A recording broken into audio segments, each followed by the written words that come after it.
Welcome to Transforming Work with Sophie Wade, exploring the future of work.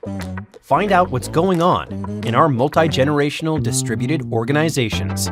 With a new tech and talent focus, discover what you need to know to stay upskilled and relevant and ensure your business keeps its competitive edge. Hi! This episode is about entropy, the turbulence and change that is all around us, that is affecting our businesses and operations, our work and workers, and how leaders need to be adapting to manage their teams successfully through these conditions. To discuss the challenges we're facing at the beginning of 2026, I'm delighted to be speaking with Matt Poepsel, VP of Talent Optimization at the Predictive Index. Matt is an expert on collective leadership and teaches leadership as part-time faculty at Boston College. Hi, Matt. How are you? I'm doing very well, Sophie. Thanks so much for having me. And it is the first episode of the new year, so Happy New Year as well. Happy New Year to you. You studied psychology and you are a Marine. How did those two fit together? That's a really great question. And in fact, it was a moment while I was in the Marines that I think I fell in love with psychology, oddly enough. Oh. On my very first deployment, what happens is when American warships leave the east coast of the United States to go over toward the Mediterranean, it takes 10 days to cross the Atlantic. Okay. So you had a lot of time on your hands. And I went to the ship's library and I pulled out a book on general psychology. And I was fascinated by everything related to perception and developmental psychology, and then all kinds of social and organizational psychology later in that single textbook. And I fell in love with our mind and what we experience and how we can optimize all those different types of things. In that particular environment, you're sitting there, locked in place for a period of time with those same people under, potentially either intense conditions because nothing's happening or intense conditions because something is happening. That must have been a very interesting learning environment in terms of taking what you had just been reading about and looking at the dynamics of what was going on right there. Yeah, and I'm a slow learner, so it kind of dawned on me over time. And I would say the first thing that I felt as a 20-year-old man, kind of coming of age, so to speak, is I was almost disappointed that psychology knows so much. I thought I was special, and here now we find out that there's these human traits. But then the second bit was that, that's actually a good thing because that means that we can do something about when we have maladies. And then to your point, as I started to look, I had been in a very high performance and intense environment for several years in the military by that point. And to be able to look at the psychology about why this organization constructed itself the way that it did, because they have a very specific job to do, and to understand that the psychology was really wired into it. They didn't really talk about it so much, but you could tell after having studied, they very much design the environment, the interactions to get a certain result. And I found that just uniquely fascinating compared to what typically happens in organizations. There's a lot more chance that's taken. In the military, there's an enormous amount of empathy, of understanding between leaders and their teams. If you have any sort of thoughts about that in terms of from that military experience and that understanding you were starting to have and that evolved. Yeah, I think that a lot of times when we look at the military, we focus on the performance aspects. They're a very specific role. They're very agile. They're high intensity, high stakes, high reliability environments. And that's all very true. But I think what we don't talk about as much is how they actually pull that off. They earn that right. They earn the right by getting the human part right. So as much as we focus on their machinery and sort of their effectiveness, the reality is that those seeds get sown long ago when it comes to getting to know your Marines deeply, personally, intimately, understanding how the dynamic works, trying to address conflict and issues that inevitably arise on any team as quickly as possible. And that stuff doesn't get talked about nearly as much. So we talk about physical fitness, mental fitness, even spiritual fitness in the Marines. That last one doesn't get picked up much. No. And then also the psychology, the social bonding that takes place and the rituals that they build that are specifically around social glue, those don't get talked about either. So I think that the Marines do a nice job of earning the right to be agile, to be high performance because of the extreme nature of their environment. And I do wish more organizations really got a full picture of what it's like and what it takes to do the things that companies are trying to do now. Absorb change, move quickly, all that. One of the things that you just highlighted that in the translation from military ways of managing people, leading people and managing people, that aspect of social cohesion, that aspect of looking after the team has not been either communicated or transferred into the business environment. I don't understand why. It seems soft. It's harder to quantify and measure. It takes time. It's messy. Yeah. And I think that the reality is that in the nature of that high stakes work, and I think you do see it in public service like fire service, Right. law enforcement, et cetera. Very true. There are other environments, and even at the highest levels of professional sports, for example, or the pinnacle of even, I don't have a lot of orchestra experience, but I would imagine that an orchestra has to Sure. get some of that stuff right. Yeah. So anytime you find the people operating at the highest level in a team context or a collective context, I think you're going to find that that social glue needs attention. You don't just get that level of performance, that complexity, that dynamism without it.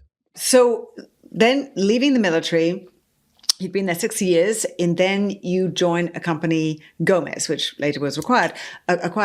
Why that company, and what were you sort of trying to develop in yourself and pursue career-wise based on your learnings and experiences to that point? Yeah, when I left the military, I knew I wanted to get out. I was very proud to go in. I was very happy to get out. And when that happened, I knew I needed to kind of make that transition and I needed to formalize it. So my graduate studies were in business and technology. And I fashioned myself as a product person. So that was a software product role. It was a chance for me to go and learn how to actually build things that people use and interact with. And what I found almost immediately was that I really loved the people dynamics of leading a team and working and helping develop my people and help them deal with conflict. And the technology stuff was nice, but it was a little less rewarding than I might have thought it would have been otherwise. And that kind of led me to really continue my self-study. I had a lengthy commute, so I would have books on tape at the time, and I would just listen to anything I could get my hands on around basically human dynamics in organizations. Fascinating. And so that was what generated the company Cohesion that you started, which was on this coaching idea, bringing your insights to help others. It's so true. I knew that I wanted to continue my education. So my PhD studies were all about technology-assisted coaching. I think coaching is just a hugely fascinating practice. Yep. And the problem that it has is scalability. It has a hard time, to find a coach, to find the time to sit down.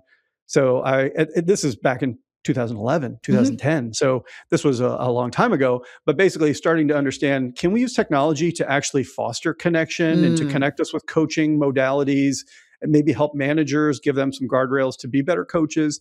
Those were the ideas that I explored and briefly launched a company to try to build a platform to allow that to happen at scale. So those intentions have always been there, Sophie. I've always tried to figure out how do we get more behavior change, more connection building, more achievement orientation, by giving people help, because it just doesn't happen on its own. And obviously technology has advanced extraordinarily since then in just 15 years. What were the challenges that you saw then that also remain now? Remember, we were coming out of the housing crisis, and so the economy was just starting to rebound a little bit, and teams were starting to grow again and invest, which was nice. But technology back then was still sort of coming into its own. There was also another fascinating thing happening. We had new people entering the workforce called millennials. And so all of a sudden, millennials entered the workforce, and they're like, we want to be heard. And we were like, what? Why? Why do you want to be heard? And it was very different to try to accommodate that. Fast forward to Gen Z, and they want to be heard and they want us to make changes. And we're like, what? Why? And so everything old is new again. But at the time, there was a lot of what the coaching took place was, how do we start to deal with increasing complexity inside our organizations? The economy, I should say, was more global than ever, more technology oriented than ever. We were still having sort of clunky technology. It wasn't very easy to use back then.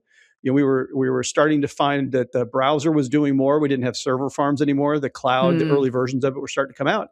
But it was changing the way that we work. And so my question became, how can we use some of this emerging technology to actually do better at the people part, right? That was the core of my research and my thesis at the time was, can we use all this tech that's accelerating our change, but at the same time, can we use it to actually help us connect with people and help them unlock performance and potential in ways that we couldn't otherwise? And so now what are you seeing in terms of how how the benefits of more powerful technology, of deeply informed tools and applications being able to use that greater depth of understanding to foster connections, provide more information in a timely fashion, rather than, post facto, what's now being utilized in ways that can really be helping the people side of things. So much of the time, it is the people piece of it that is not being understood, not being focused upon,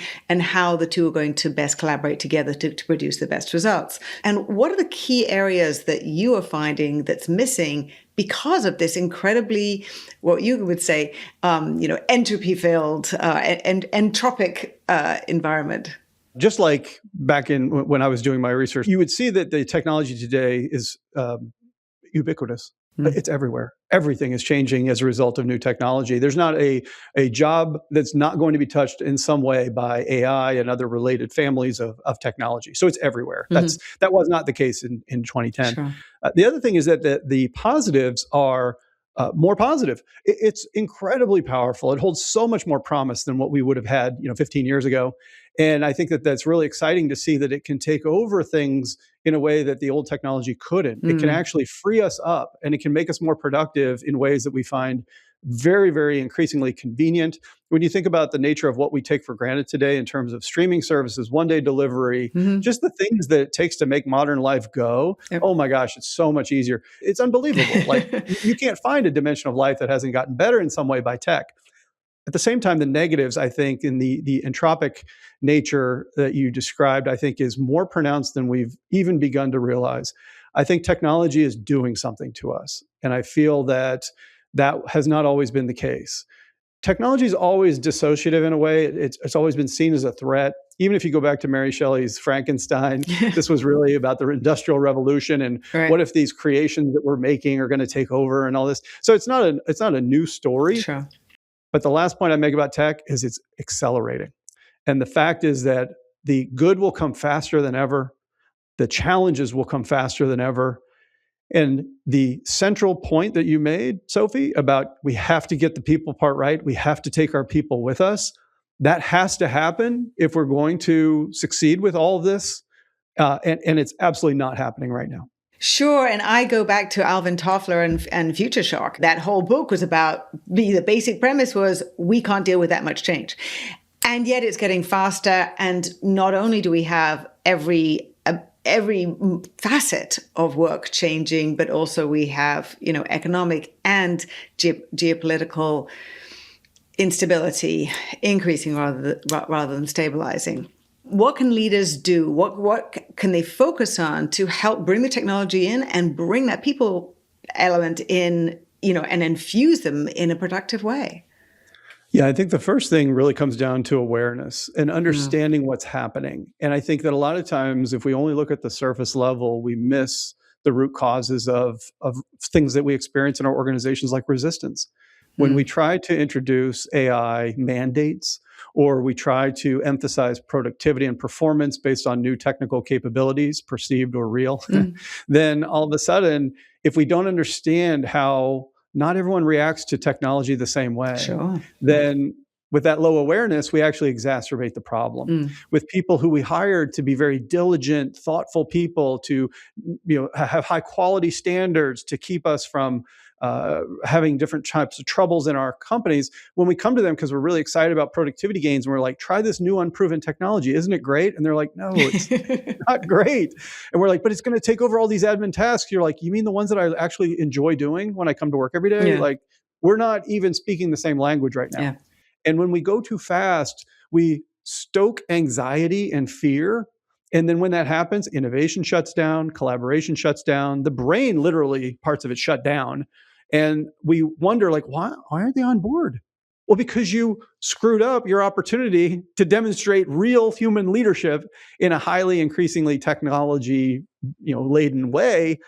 It doesn't mean that we can stop progress or even should, but it does mean that we have to take our people with us. And that's where I would say that as leaders, we need to realize what's happening. And I think that's what my newest research I'm most excited about is it's kind of a fresh way of taking a look at, oh, that's why we're experiencing what we're experiencing. And these are the the consequences that we're also experiencing. And in that research and in the practice, using that new understanding, how to create that balance, because that balance is not obvious, particularly when some basic level things such as designing work and really understanding what it is that I need to be doing as a leader and how I need to be working with my team so that we can work out what we're doing, and because what we're doing is changing.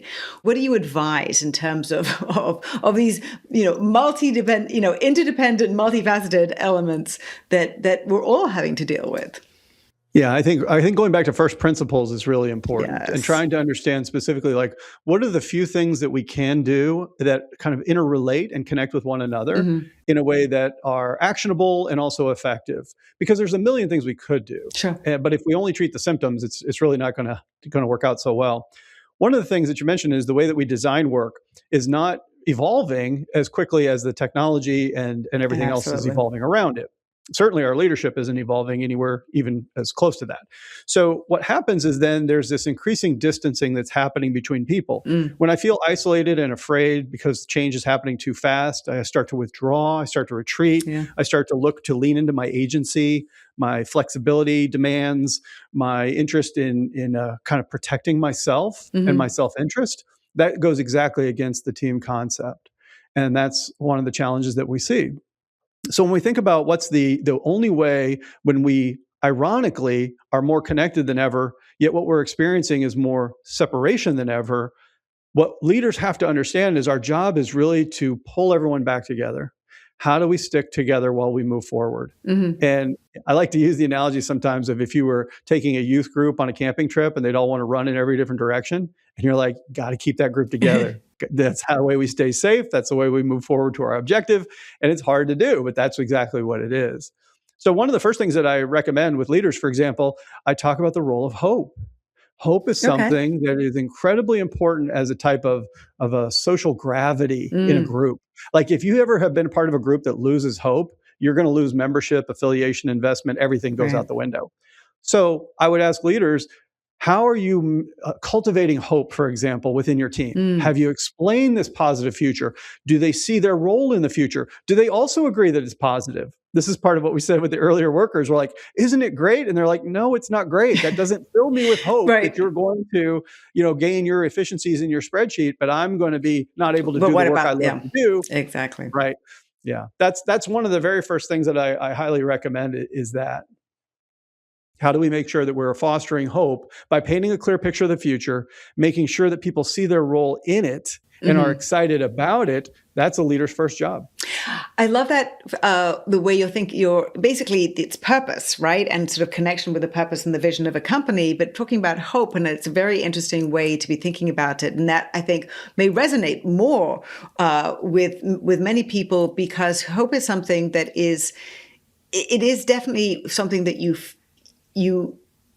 feel bereft without, right? Yeah. Totally. On a personal and professional basis, it can resonate both with leaders and their teams in terms of understanding where that future is. And that really does help when there's so much dissonance, there is so much distance. What are the other things, the other elements that you feel are critical for leaders to be able to bring that, not necessarily, distributed sense of togetherness that's going to help a team be successful? Yeah, I think once we've got hope sort of at least reasonably in hand, then I think the next one that comes up most often for me is mutuality, I call it, which is basically this reciprocal nature. And right now I'm seeing a tremendous misattribution in both directions about how employers are looking at employees. Right. Yeah. And vice versa. And the employers, unfortunately, are under a lot of pressure to increase productivity and performance in a constrained economic environment in many ways, and are looking to gain efficiencies. And they are looking to workers and saying, workers today, especially Gen Z, are being cast with this pall of low work ethic. People are into work-life balance more than they're into work. They are untrustworthy. Yep. So we can't allow them to work remotely. We've got to have them come into the office so they can be under our watchful eye, all these types of things. And by return, the employees are saying, yeah, well, guess what? We don't really trust you either because you're just trying to automate us out of the business. Right. You just want to have this culture where you don't have any employees or minimal employees so that you could just make a ton of money. And for whatever reason, and there's this distancing sort of in the K-shaped economy type situation that we're experiencing. So what's happening, though, in my experience, and I characterized it as a misattribution, if we don't understand what's happening systemically, if we don't understand the root cause of what people are experiencing and why when they show up to work, they're afraid, right? They're absorbing too much change too quickly. And they're retreating into self-interest in many cases, but we're mischaracterizing that as employers as saying, you're lazy, you're trying to get over on the system, et cetera. Yep. The other thing is true too, though. When employees look at executives, they don't understand always the pressure that they're under to remain competitive, to address the interests of a board, to that the headlines of the Wall Street Journal and everything else has saying we are behind in this AI race, for example, and it creates a tremendous amount of local pressure for executive teams too. So instead of positioning them as greedy or overly capitalistic, that's not accurate either. Right. So I think mutuality, back to the point, is that we have to restore mutual understanding and understanding that we're both going to participate equally in sort of the effort of what it's going to take to achieve this goal that we've established with hope, but also that we're both going to benefit respectively from that. And I think that if we skip that step and all of a sudden employees are asking the question about what's going to happen to my job once all this AI comes in. And if the employers can't be clear about that and forthright and honest about that, then that's a violation of mutuality. And all of a sudden, my interest in being part of the collective solution goes down, understandably so. Sure. So right after hope, to me, comes mutuality. And it's challenging as well because at the same time, with companies, flattening to be more nimble, get rid of that incredible structure that prevents sort of operational adaptability, it also means that careers have changed so much. So, those employees are needing to stay competitive, even if there isn't certainty about, where we're going, and there is no job security. Well, at least let me upskill and or move within the organization. And that's not as easy anymore. It's not straightforward because it used to be sort of up this ladder. How are you seeing leaders and larger companies, Fortune 500 companies, dealing with that? Particularly now you have more people staying in organizations because of the fear of sort of moving around. Yeah, the short answer is not well, because we're using outdated traditional views of what even a career looks like. Yeah. Now let's stick on this theme of mutuality as an example. Yeah. So if employers have not changed their hierarchical nature of, well, you become systems analyst 1, then you become systems analyst 2, and then 3, you're like, wait for the one, that's 4 is what comes next. Okay, how outdated is this, right?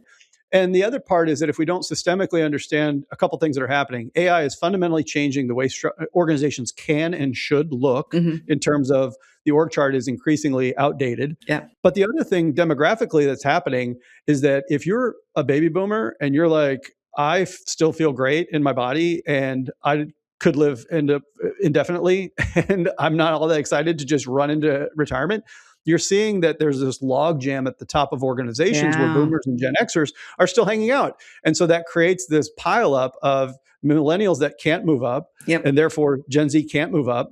And it's all happening at the same time. So again, let's understand what's systemically happening well enough to understand how it's feeling locally to our people. And then let's partner on ways that the employer and the employee together can figure out, how do we navigate this? How do we change the stigma of saying, if you don't get a promotion every 2 years, then you're not on track? There is no track anymore. Exactly. Instead, let's try to get more creative than that. Let's understand what's really happening. Let's provide education. Let's provide those education opportunities. Let's people become more diverse. Let's emphasize those things that AI can't do, and let's help our employees remain competitive and more valuable as a result. And let's be as quick to dismantle outdated organizational infrastructure as we are to try to take advantage of new technology. That part's not keeping up. Our human systems evolution is falling woefully behind our technology evolution. Yes, and even the technology evolution is not there yet. I mean, digital transformation, what I call digital transformation 2.0 or, .ai is certainly not there yet. We've talked before was about the word commitment. That can also be a mutual sentiment and way that people can be working together to a goal in the future, which helps ground people and anchor them when so much is changing. How do you see commitment as being helpful in this incredible changing environment? Yeah, commitment to me is how we start to direct the energy that we bring to a team. And so it has to go in a couple places. We have to put commitment to the work, right? So my work both as a team and locally, but also to the team dynamic and the team identity.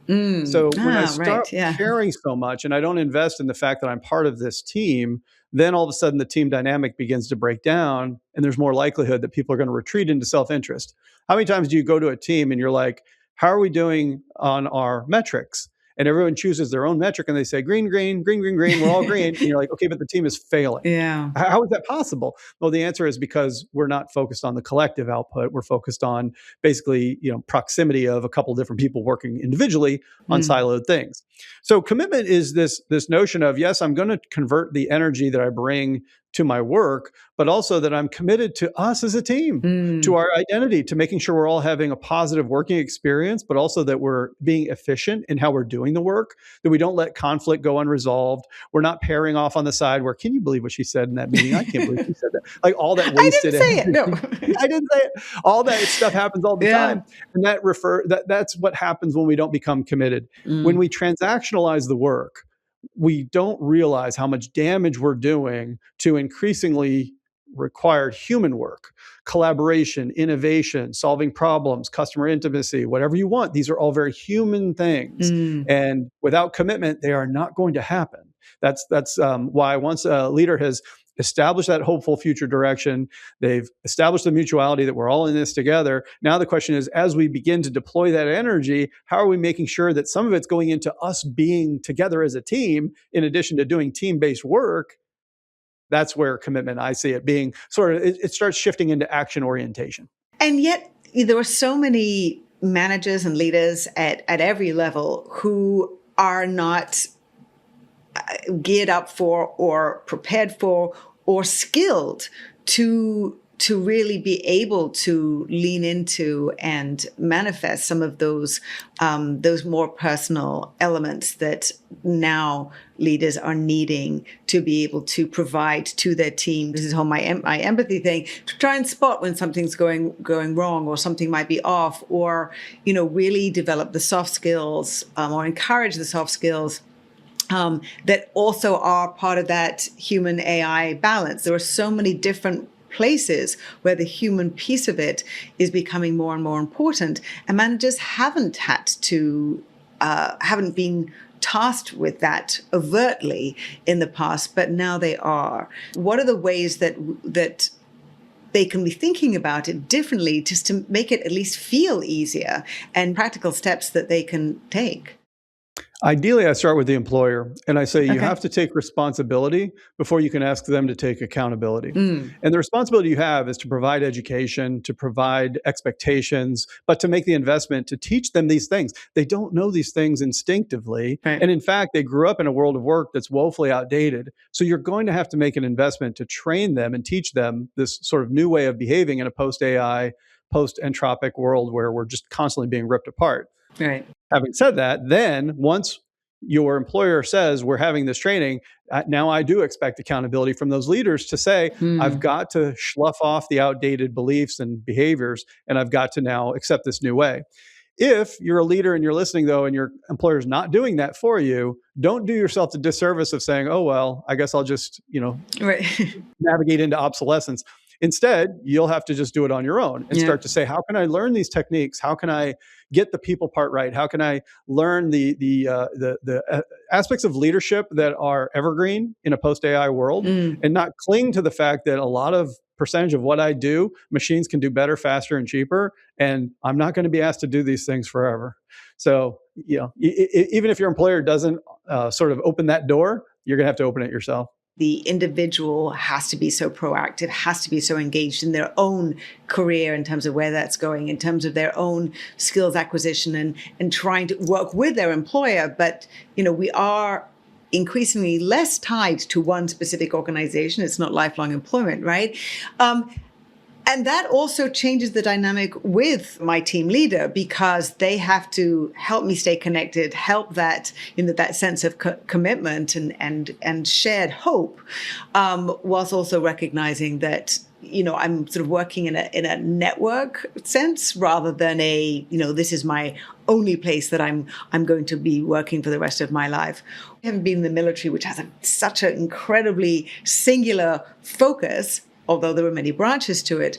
Are there elements of that can translate usefully into this, current environment that is so disruptive, that is so turbulent? But human beings can get pretty good at it. Yeah, it just takes focus, it takes attention and practice.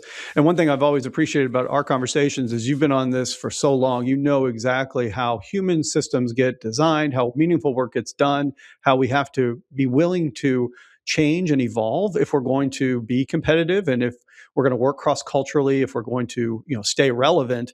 And the analogy that I always like to use is when you think about crew, when you think about rowing, Yeah. and when you see the rowers in the water, the word that comes up is synchrony. They Oh, have a very yeah. specific way of staying in beat, Oh, and because it's so much more efficient. If everybody just paddled whenever they felt like it, however hard they wanted, like that synchrony, that coordination would lead to wasted effort. And they can't have that if they're going to win a race or if they're going to perform at their best. So the way that we do our work actually reinforces this type of gravity that holds us together if we construct it the right way. But how many times do we see that the way we communicate, the way that we make decisions, it actually has the opposite effect. It pushes us apart as opposed to pulls us together. Well, to your point earlier, we can learn how to do our work in a way that actually reinforces team cohesion. Right? That's what Synchrony does. Right. So by the time we've gone through and we understand the vision of the future and we're all in this together and we're committed to expending our energy, the way we expend that energy through work, if it's synchronized, then all of a sudden we can actually have our cake and eat it too. We can perform better, but we can also become tighter as a result. Sure. If we're not willing to change the way that we approach our work, then everything gets harder. We're paying this tax, and it's very, very damaging. And that's where we are right now. I mean, I think there, it is so hard. 2025 was so much about reaction. Understandably, so much was changing, continue to change, but we're now out of the pandemic. We now sort of understand some of the new dynamics of geopolitics and economics and all those type of elements. So now we need to be thinking longer term and really making these key changes that are, fundamental, base level, and in terms of very practically and focused in different areas, different projects, different teams, and different other pursuits. If talking to leaders right now who are tasked with making some transformational changes for 2026 and really trying to make that shift, we've talked about an extraordinary amount of things that need to be done, but not the order in which they should be done. So what would be the 2 or 3 things that a leader should really best focus on in the first quarter? I think take stock. I think we have to understand where we are. We have to check in with our teams and basically do that temperature check. Ideally, we figure out how are we doing in terms of our relative sort of togetherness or cohesion, these things that we've been talking about. Because if we have gaps that are related to these things that we've been talking about, then it's going to be a very, very difficult year. We need to know where to focus our energy. Are people unclear about the future? Do they feel like there's some lack of fairness happening in terms of either the effort or the future benefit? Are they kind of feeling like, I'm not really feeling like we're part of a cohesive team? We're not, our team identity has taken a beating.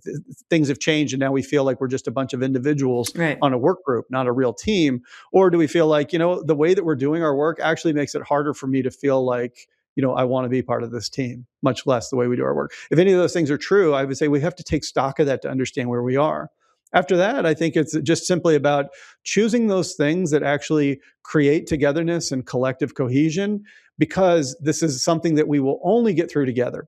We have to understand that everything sure. is accelerating.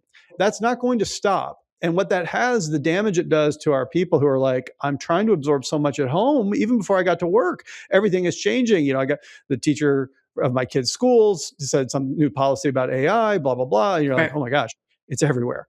So I think the only way through is together. And I always try to say, let's find the we through me. So as a leader, you're like, how do I constantly have the we thinking, but understand that I'm the one as the leader who needs to bring us together.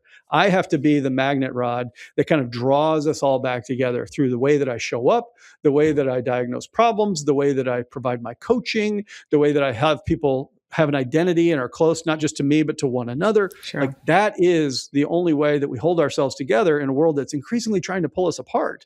And I think that's where it's got to begin. And that's very doable for 2026. We can absolutely check in with our teams. We can absolutely identify those things that are missed opportunities to pull ourselves together. And I think that that's very encouraging. We certainly have the technology to do it. Yeah. We've got the want to, but we have to execute. We have to follow through. We can't succumb to the transactionalization, the reductionism that's affecting the modern workplace, because there are real economic consequences in terms of performance, but also human consequences in terms of our lived experience. People are suffering right now. So I think it's a very urgent call, because it's not going to slow down and it's not going to ever go back to some semblance of whatever normal was. So the only way out is through. Absolutely. Matt, that was a great way to be contextualizing where we are and what we can do. And yes, doing it together is going to be the most effective way and the most, the quote, easiest way, because when we're doing it together, we also can recognize that everybody else is in the same boat, right? It's not like just your team or just your company, but we're all trying to get through this and understand how we can transform in the most effective way possible. Matt, thank you so much for sharing what you have, the story of how you've got here, and so much of the new research and the way that you're approaching it, because I think it's very, very useful for people who are trying to navigate and succeed and grow in this environment. Sophie, you're the best. Thanks so much for having me on. I really appreciated exploring these fast-moving topics with you. Yes. Thank you, Matt. Thanks again so much to Matt Poepsel, VP of Talent Optimization at the Predictive Index. You can find out more about Matt on LinkedIn, as well as go to the Predictive Index's website. Immediate action tip. To manage successfully through 2026, first take stock of your team. You need to know how things are. Then focus on cohesion, because the way you're going to get through it is together. If you're already finding 2026 challenging, sign up for a free introductory 20-minute executive coaching session with me to talk through how to approach your situation. Go to modernworklife.co to find out more. If you enjoyed this episode, please like it, share it with a friend, or even write a quick review wherever you watch or listen. You can also sign up for my Work in Progress report on LinkedIn and on Substack for more curated useful articles, research, and information. I look forward to seeing you next time. Thanks for watching.